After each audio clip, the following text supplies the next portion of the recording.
մենք չենք իմացել։ Ես արթնացել եմ, ինձ արթնացել են, ասել են վեր կաց պատերազմը սկսել, ես նույնիսկ չեմ հավատացել։ Ասել եմ լավ, երևի բուջուրիկ բախում է, հեսա կդադարի, հետո որ տեսել եմ ինչա կատարում, հասկացել եմ, որ չէ։ Չենք իմացել մենք։ Այո, մենք չենք իմացել։ Հայաստանի Հանրապետության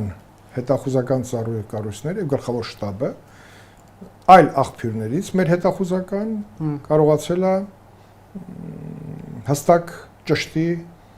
հակառակորդի գործողությունների օրվա մասին, բայց դա արդեն ուշ էր։ Ալեն Սիմոնյանի եւ Անդրանիկ Քոչարյանի իրար հակասող այս պնդումները հնչել են ընդամենը մի քանի օրվա տարբերությամբ, այստեղ մի շարք հարցեր են ծագում։ Ինչպես կարող էր այդ ժամանակ ԱԺ փոխոսնակի պաշտոնը զբաղեցնող Սիմոնյանը տեղյակ չլինել պատերազմի մասին, եթե հետախուզությունը գիտեր կոնկրետ օրը։ Բացի այդ, ինչու էր ուշ, եթե տեղեկությունը կար։ Ֆակտոր TV-ն ուսումնասիրել է պատերազմին նախորդող օրերի ժամանակագրությունը, արված հայտարարությունները, փորձել պարզել, որն է այս հակասության պատճառը։ 2020-ին Արայիկ Հարությունյանի երթամնակալությունից ամիսներ անց օգոստոսին Փաշինյանն Արցախ էր այցելել։ Ստեփանակերտում նրանց առանձնազրույցի ժամանակ վարչապետը հետևյալն է ասում. Ցավոք, ռազմաքաղաքական իրավիճակը մեր տարածաշրջանում շարունակում է մնալ լարված եւ ականատես ենք լինում սադրիչ գործողությունների, բայց մյուս կողմից մեր մարտավարությունը եւ ռազմավարությունը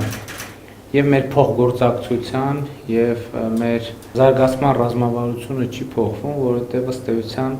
այդ սադրանքները, որոնք տեղի են ունեցել եւ տեղի են ունենում, դրանք մեծ հաշվով մենք կանխատեսելի են մեզ համար։ Նույն հանդիպման ժամանակ Հարությունյանը հիշատակում է Տավուշում տեղի ունեցած հուլիսյան իրադարձությունները եւ բանակի հաջողությունները։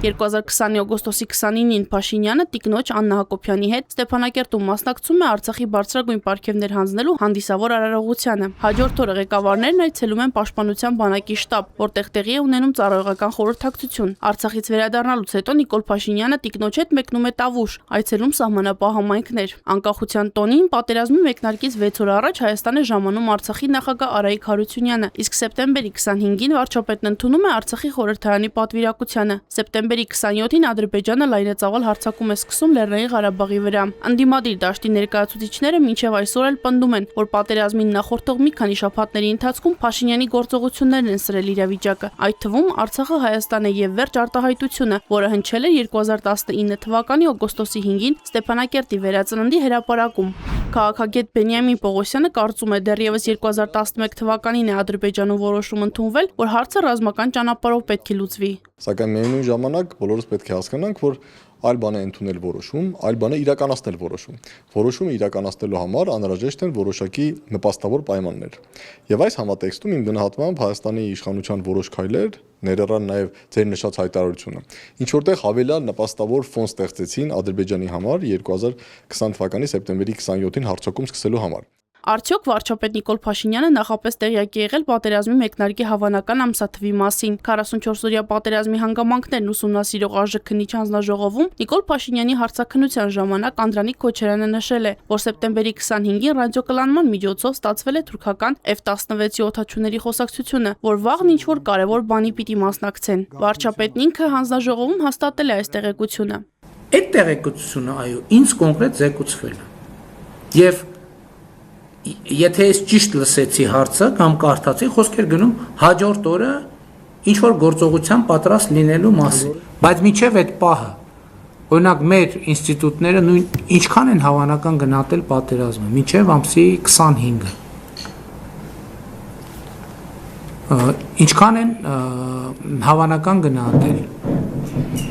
30% է եղել հավանականության գնահատումը։ Նույնիսկ ի ժամանակ Փաշինյանը հայտարարեց նաև, որ միջազգային գործընկերները նույնպես պատերազմը քիչ հավանական են համարել եւ Հայաստանի Հանրապետությանը կոչ արել կտրուկ գործողություններ չիրականացնել պատերազմ չսադրելու համար։ Վարչապետը սակայն նշեց, որ համաձայն չի եղել պատերազմի փոքր հավանականության մասին կանխատեսումներին։ Օրեր առաջ նոյեմբերի 12-ին Նիկոլ Փաշինյանն ավելի բաց խոսեց։ Արշակ Կարապետյանը պատերազմի բացառման վերաբերյալ տեղեկությունները Ռուսաստանի արտաքին հետախուզության ծառայությունից էր ստացել։